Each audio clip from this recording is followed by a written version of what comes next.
నేను అనేది ఏంటంటే ఈ వర్గీకరణ ఒక్కటి ఇంత పెద్ద సమస్యనా అని అంటున్నారు. చిన్న సమస్య అంటున్నా నేను. చిన్న సమస్యను పట్టుకొని ఇన్నేళ్ళు మనం తనలాడుకంటే ఈ సమస్య పరిష్కారం కోసం మనం ఉమ్మడిగా చేస్తున్నటువంటి కార్యక్రమాలు ఏమైనా ఉన్నాయా?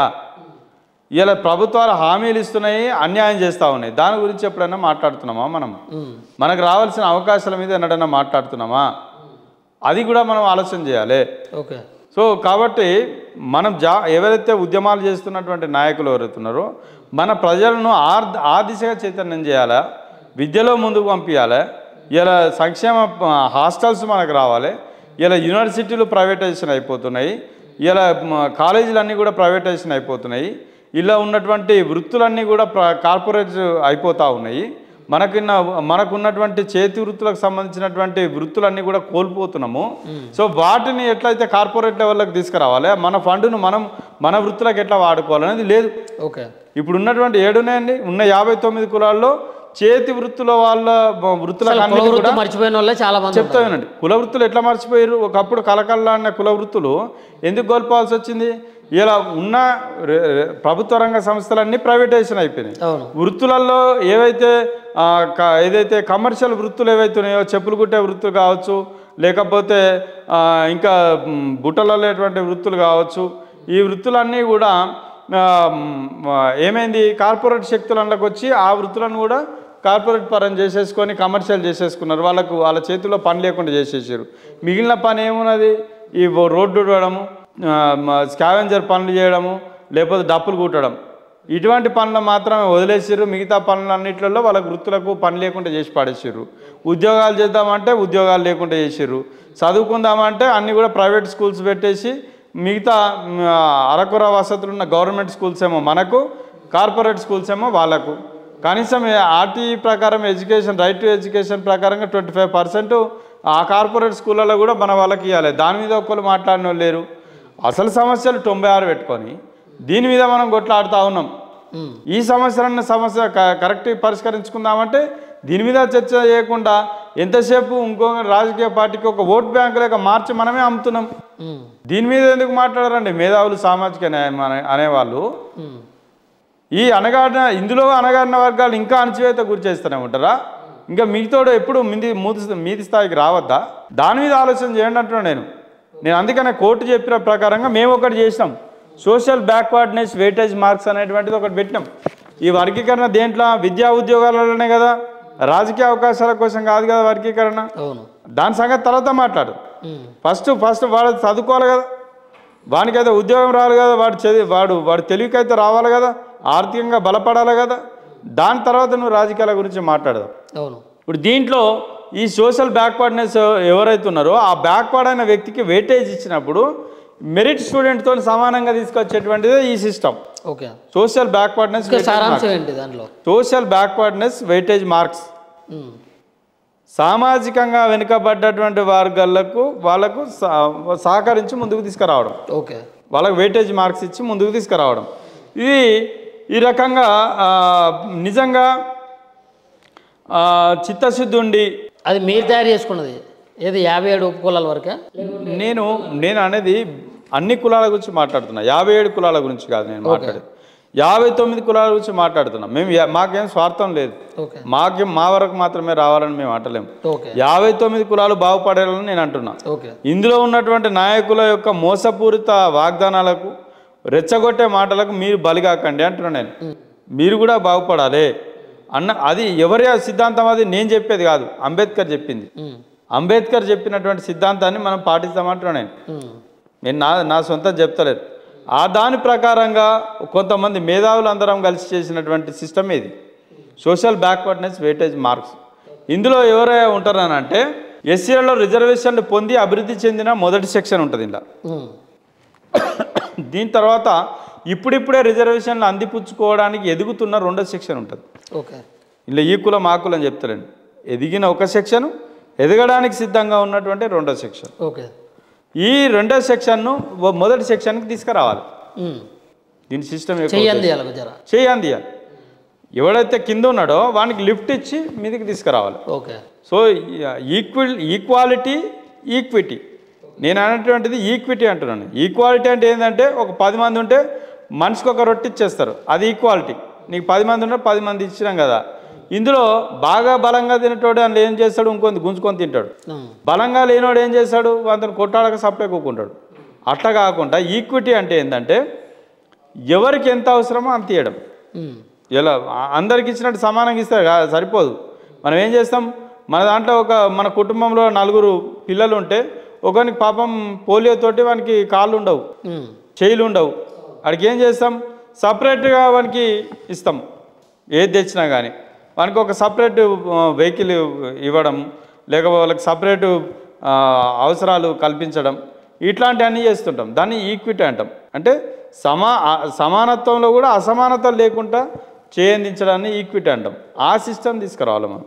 సో దీంట్లో మనం చెప్పినట్టుగా ఏదైతే రిజర్వేషన్లు పొందుతున్నటువంటి వర్గాలు ఉన్నారో ఈ యొక్క 15% రిజర్వేషన్లు ప్రైవేట్ రంగంలో, అదేవిధంగా ఎస్సీ సహకార సంఘాలకు చెందేటట్టుగా 15% రిజర్వేషన్లు ఈ social backwardness weightage marks system ప్రకారంగా దీన్ని అమలు చేయాలి.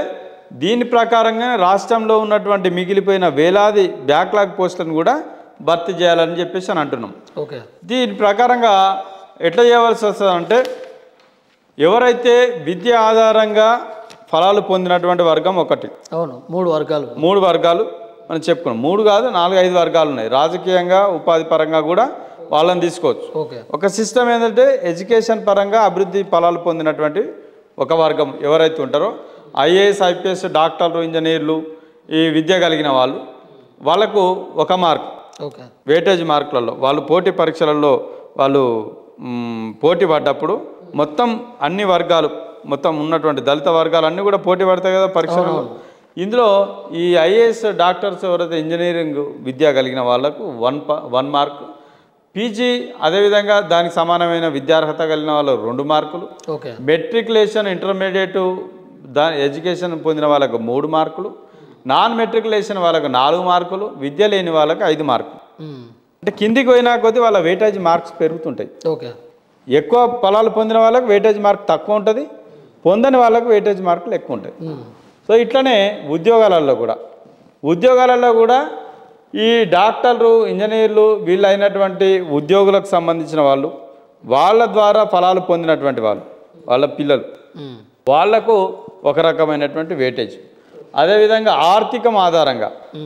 ఆర్థికంగా 10 సంవత్సరాల ఆదాయ పన్ను కడుతున్న వాళ్ళు, 5 ఎకరాల మీద ఉన్నటువంటి భూమి తోటలు ఉన్న వాళ్ళు, తర్వాత 5 సంవత్సరాలుగా ఆదాయ వాళ్ళకు 1 మార్కు, 5 ఏళ్ళు లేదంటే 5 ఏళ్ళుగా ఇన్కమ్ ట్యాక్స్ కడుతున్న వాళ్ళది, అదేవిధంగా 5 ఎకరాల లోపు భూమి ఉన్న వాళ్ళకు 2 మార్కులు.